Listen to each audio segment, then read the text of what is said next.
How are we doing this afternoon? It's the second day of Token 2049. I mean, if you're tired, that's not surprising, really. And with these conferences can tend to go on a little bit.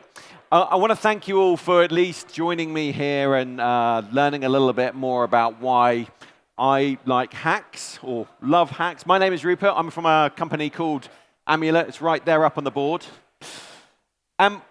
What you don't know about me is I've already put the title that I love hacks, but I really, really adore hacks. Now, that might sound like a bit of an inflammatory comment, given the state of the industry that we're in right now. We see them every week coming up and going away. A lot of money has been stolen. Well, let me explain a little bit more. It's a bit of a love-hate relationship that I have with the hacking industry, or the hacking part of our industry.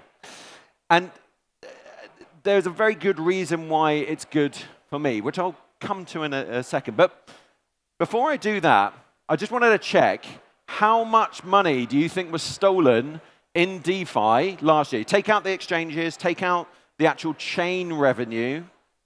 How much money was stolen in DeFi last year? Any number? David, what number? 500 million. Wow, you're pessimistic. It's lower than 500 million, so I can tell you that. Give me another number over here. Hack on. 89 million. Oh it's higher than 89 million. Sorry, I think he said 500 billion. 89. It's in between. I'm going to pull off the bandage. What? 150 million? Okay, I'll go. Guys, I'm going to give the actual figure. It's $12 billion. Okay, right. So the one thing that happens at conferences like this, and in crypto in general, is we throw out these big numbers all the time. It feels like somebody's raised another 4 billion here, somebody's spent another 500 million there. So I want to put that $12 billion into context. So another question. That was different to my image that I put on the deck, but thanks for changing it, guys. The question is, how much revenue did the DeFi industry make last year? So you got to shout loud. I'm going to start with you again, young man. Less than 10 million? No, it's pessimistic. It was more than 10 million. So higher than 10 million, we've got 500 million, more than 500 million. I can give you the answer. The answer is $24 billion. So the whole industry made $24 billion. We got stolen $12 billion. If everybody could do those maths pretty quickly, that's 50% of all the revenue that we made last year was stolen from Web3. And that's pretty staggering when we start putting those numbers together. So I realize I've yet to tell you why I love hacks. And, well, my new best friends, Amulet is here to protect the downside risk. That's what we do. Amulet's a DeFi cover protocol. We're built so you can build any sort of cover, any sort of protection on top of our protocol. Now, we're starting with stablecoin depeg and smart contract risk. And the future for us is extremely bright because Amulet is also the first change in the insurance and cover protocol industry for 300 years. We've been doing it exactly the same since some old boys back in London, in the Lloyd's coffee shop, set up how the insurance industry should work. And we are the first chains. So how do we do that? Well, we do it with the PCR, of course. Now, no doubt you've got your pamphlets. You've already read up on the PCR. Everybody knows what the PCR is, right? No? Nobody knows what the PCR is. It's like a Punch and Judy act, this. All right. The PCR is not what makes time travel possible, I'm sorry to say. This is my favorite picture of the flux capacitor from Back to the Future. Before I tell you about the PCR, I've got to explain how the industry actually works and why it's a bit of a paradigm shift for what we're doing. So DeFi cover is a two-sided marketplace. You've got on the one side people who come in and stake their capital. Now that staked capital filters into the underwriting pool, and it is the underwriting capital for the policyholders on the other side. And then, of course, if there's a claim, it comes out of the underwriting pool and the state capital. But that is actually also the bit of the problem, because you get this decision-making process of like, how or who you're going to disappoint. Now, the slides have gone a little bit awry in the presentation, but you get the point. Our guys who are taking out the policy, if you pay out their claim, they're going to be very happy. But the people who have staked into the protocol are extremely unhappy. It's their money being used to pay out that claim.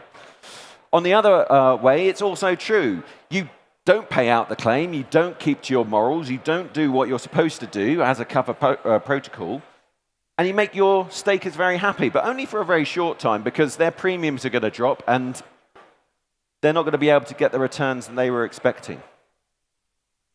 So it's kind of like arguing with your wife. Nobody's going to win from this scenario. So how do we fix that problem? Well, that's where we come into it. So we take staked capital, and we put that staked capital into a Solana proof-of-stake validator. Now, that's very important, not only for us, but also for Solana, because it runs the blockchain. And it's not just Solana. I want to point out we're a multi-chain solution, but that's the one we're built on right now, and this is how we're running our system. So we're going to stick with that for a second. So that bridge runs the blockchain. It provides us a yield, and it's that yield that we then put into, you remember it, the PCR, the protocol-controlled reserves. This is the central, most important point about what we're doing here at Amulet. Now, if I put in the rest of the slide, you can see the rest of the system's exactly the same.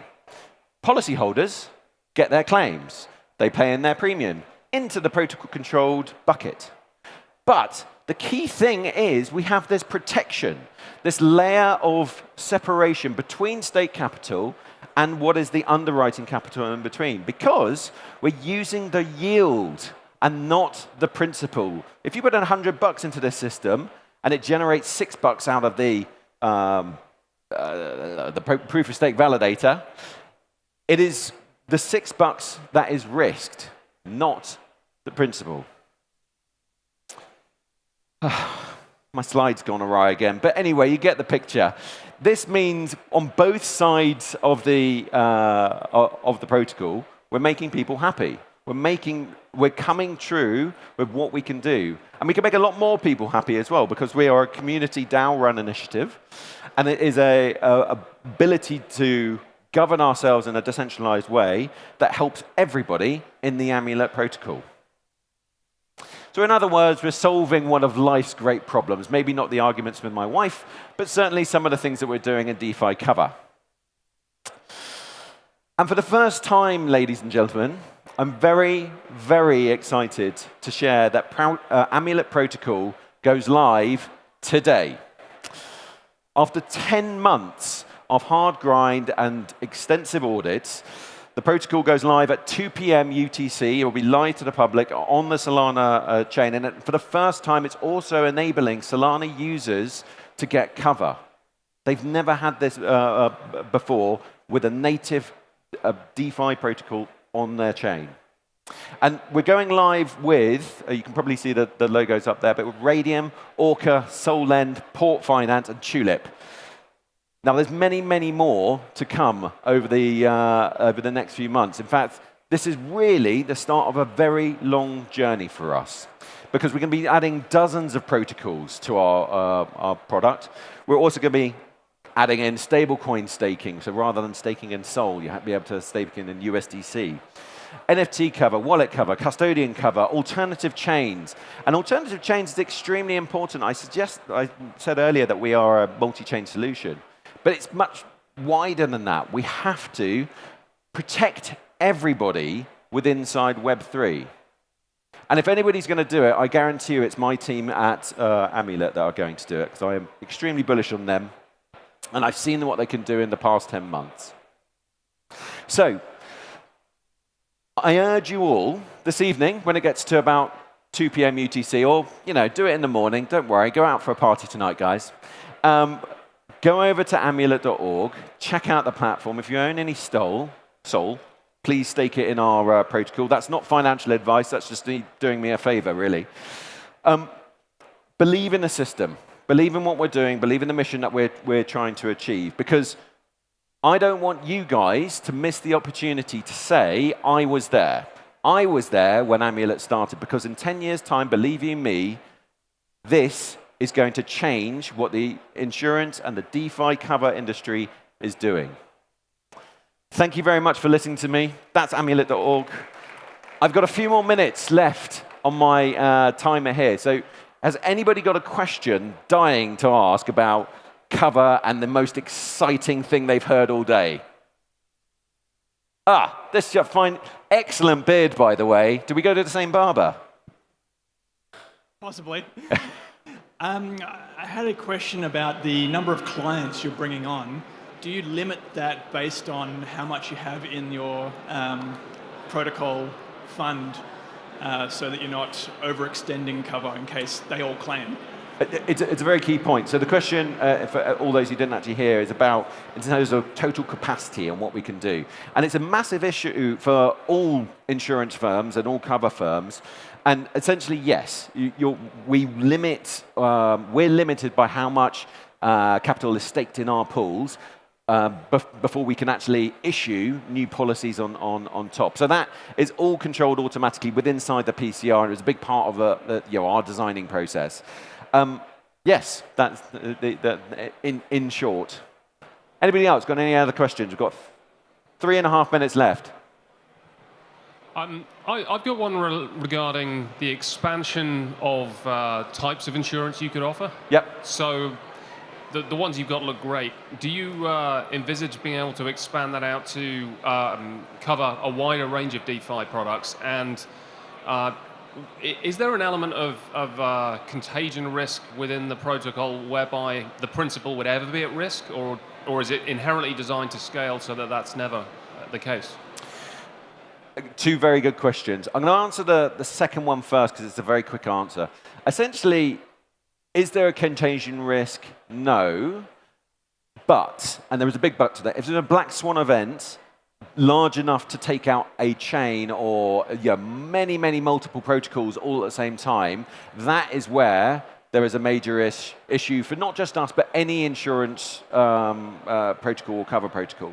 Now, the likelihood of that happening is infinitesimally small, which is why we have designed that into our risk models. The other question was in terms of what we're doing in the future and other products that we can add.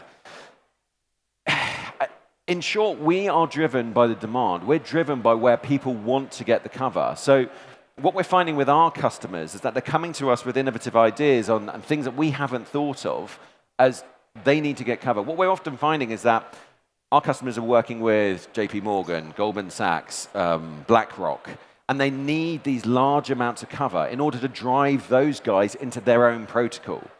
So where do they get it from? You can't go to Lloyd's. You can't go to the traditional insurers. They just shut the door to you. We understand the risk. We understand the problems, and we design a product specifically for them that works.